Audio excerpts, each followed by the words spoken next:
back to your Flip Classroom and our continuing discussion of the Reformation. And then tonight we're going to be talking about how the Reformation is going to begin to spread out towards England, right? We're going to be talking about that very, very famous, king, none other than Henry VIII, and of course his 6 wives, right? So the big thing about it is I'm going to clip in a flip that I actually recorded last year. It's just a really, really, really solid one. And I don't ever want to have to record this ever again because I did that good last time around, right? So do me a favor, go ahead and watch this flip, enjoy it. I'll see y'all in class. Talk to y'all soon. Right, so Luther, where we left off, is doing most of his work here in Wittenberg, Germany, and he's expanding out, and he's being held, not a hostage, that's not the right word, he's being protected by the princes of the Holy Roman Empire, right? So Luther dies by the 1540s, right? Ends up dying in the 1540s, and then ends up eventually his ideals spread forward. Now remember, Luther himself, not really a guy that we should be chatting up too much. He was a huge anti-Semite. He was also very, very unstable at times. However, his understanding of faith did rock the foundations of the Catholic Church and sends a socio-political wave throughout all of European history, and it's a major, major moment. But so does this guy. The guy that is on my coffee cup. The dude that was known as the defender of the faith. His name is Henry VIII, right? So Henry VIII is probably one of the most famous kings in all of European history, right? Not because he looked like this. That's only because actually when he was younger, he looked like this, right? So now the big thing about it is this is an artist rendering offline that I found. But just to give you a heads up, apparently giving you a little intel into Henry's younger life, Henry is the second son of the second son of the first Tudor king, right? His father is Henry VII, who beat this guy named Richard III at a battle called the Battle of Bosworth Field. We actually recently found Richard III's body in a parking lot. So the biggest thing about it, though, is Henry VIII takes over after his brother dies, and his brother never became king, but his brother died before he became king. Henry ends up taking over as Henry VIII, and when Henry enters into office and when he enters into his kingship, he gets married to a woman named Catherine of Aragon. Despite the unfortunate sadness of all the other women in England, because he apparently looked like this. He was 6'4", he's a very big guy, very athletic, very strong, very handsome. Apparently the women of England thought he was just the bee's knees, right? Now he was also very, very toxic masculine in a sense as well. He challenged the King of France to a wrestling match and lost. He would joust randomly all the time. He actually got a major injury in his leg from a jousting accident, which led to an ulcered wound that led to him actually living a very unfortunate life after that and looking like this because his leg was so bad he couldn't move around that much, right? It actually smelt too, apparently, according to some of his wives, plural. So we'll talk about some of them in a minute. But getting into it, let's talk about this little title right here first. That thing that says the defender of the faith, right? So Henry VIII, when he's king, Martin Luther is highly active, right? So Martin Luther begins his Reformation in 1517. So by this point, the kingship of Henry VIII has already started. Martin Luther issues the 95 Theses. It attacks directly the concepts of the rigidity of the Catholic Church, the papal authority, indulgences.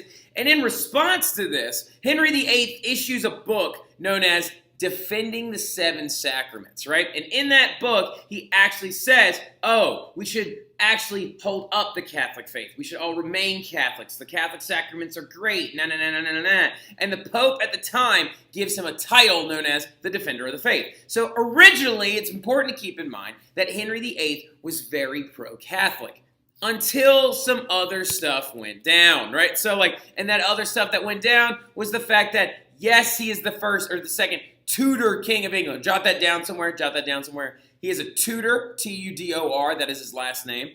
But Henry VIII, king of England, had only one surviving child with his first wife, right?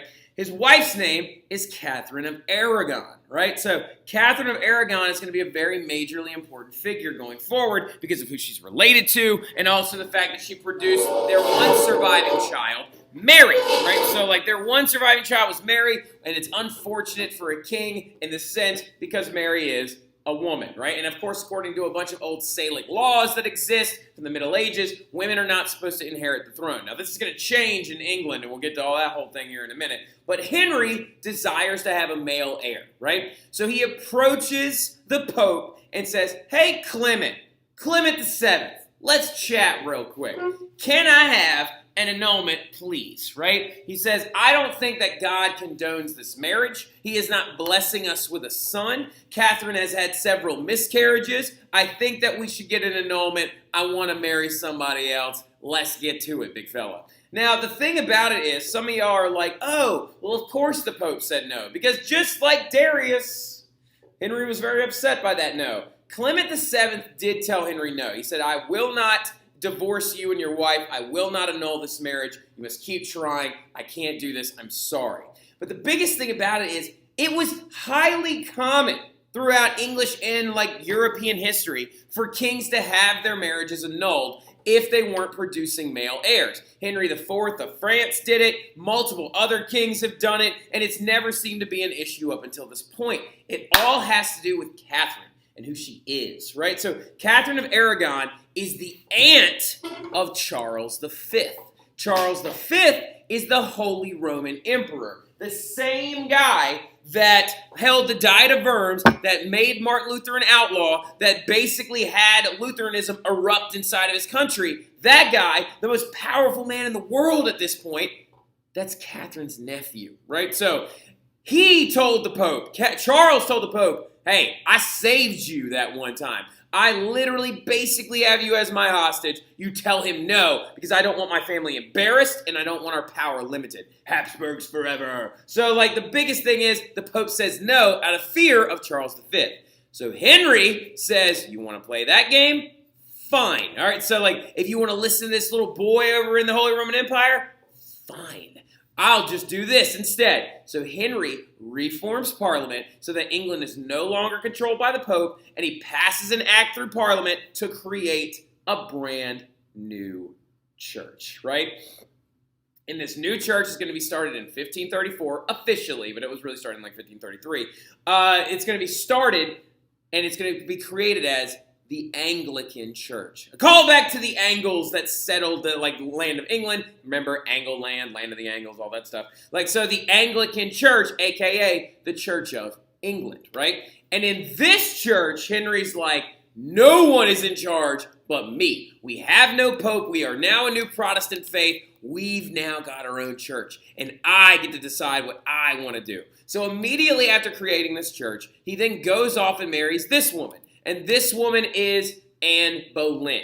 He divorces his wife, Catherine, or annuls it technically. But he divorces his wife, Catherine, and marries a woman by the name of Anne Boleyn. And about 7 months later, Anne Boleyn gives birth to a child, right? So now some of you are 7 months? Wait a minute. What's going on here? Yeah, so there's more than likely a lot of evidence to suggest that Anne Boleyn and Henry were having an affair before they ever even got married in the first place, right? Anne Boleyn was one of Catherine of Aragon's ladies-in-waiting, right? So a lady-in-waiting being a high-ranking noblewoman that attends court with a queen, right? Basically her her side, her best friends, right? Her confidants, right? So now the biggest thing about it though is Catherine gets divorced by Henry and then gets shipped off to a monastery / a nunnery, a convent, that's the word we're looking for, ships off to a convent with Mary in tow. So Mary also got sent with her mom. And this is going to lead to a very, very emotional, burdensome kind of relationship with her father, and Mary is going to hate her dad in the new Anglican Church for the rest of her life, right?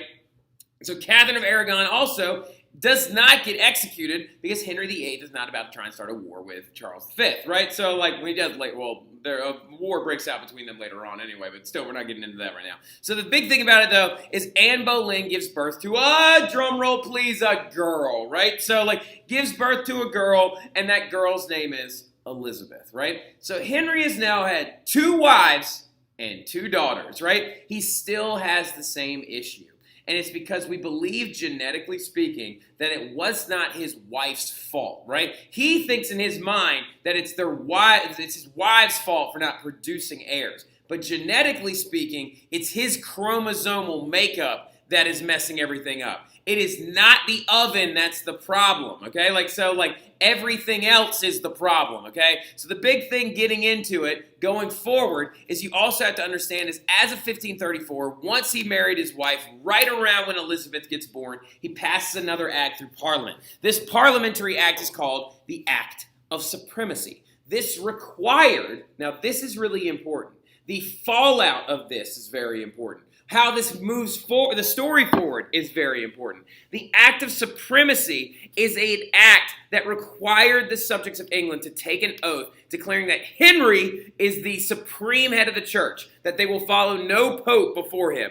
And this completely breaks England away from the Holy Roman Catholic Church, right? You are no longer allowed to practice Catholicism in public. You are no longer allowed to advocate for Catholicism over the Anglican Church. So basically, he kind of outlawed Catholicism in England in totality. Some of his advisors even said, hey man, this is not a good idea. Maybe you shouldn't do this. And one of them, his name was Sir Thomas More, who wrote one of the famous books in all of history known as the Utopia.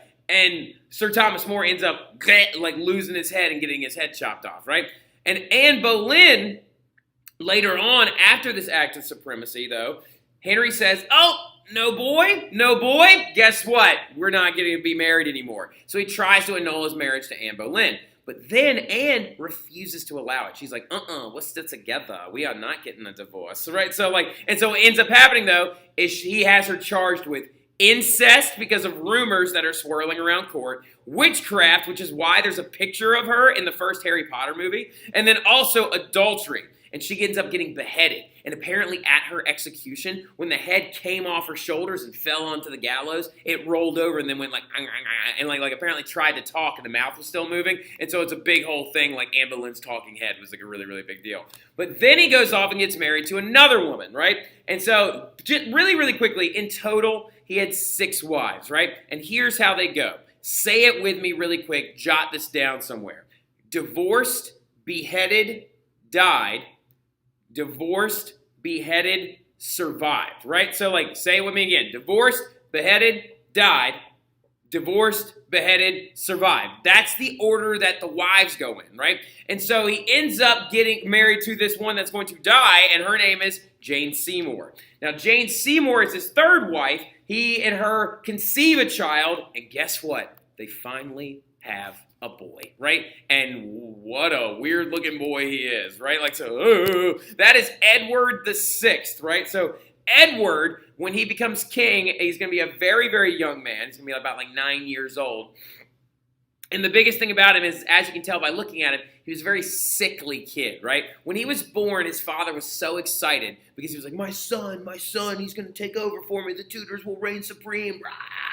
But the biggest thing that happens is Edward is a very, very sick kid. He almost dies multiple times in infancy. And the other big problem that ends up happening is Jane Seymour, his mom, dies in childbirth, right? So Edward lives, Jane dies, and then Henry goes on to have 3 more wives, right? Number 5 also gets beheaded as well for cheating on him and stuff like that. But Anne of Cleves, they're not even technically really married. They're only married for a few hours. And then the last one, Catherine Parr, she just happens to not die, right? She just gets married as his 6th wife, and then he ends up dying later on, right? So the thing about it, though, is his son, Edward, when he takes over at 9 years old, would only rule for about 6 years, sort of, kind of. There's a lot of weird stuff about Edward. He almost married a 7-month-old kid, and that kid's name was Mary Queen of Scots, who was also his cousin, which is another whole thing. But when he was 6 months, or when that child was 6 months old, he was 4. And it's this whole other weird thing. But notice I said he only ruled for about 6 years. So what happened to him when he was 15? When he was 15, he died from a disease known as tuberculosis, right? So he dies from tuberculosis at the age of 15, and then he ends up having to relinquish control to his sisters, right? So what ended up happening is in 1543, after Edward's birth, Henry VIII passed another act. This act was called the Third Succession Act of 1543. And the Third Succession Act of 1543 set it up so Elizabeth, or AKA Henry's daughters, could take the throne after his death.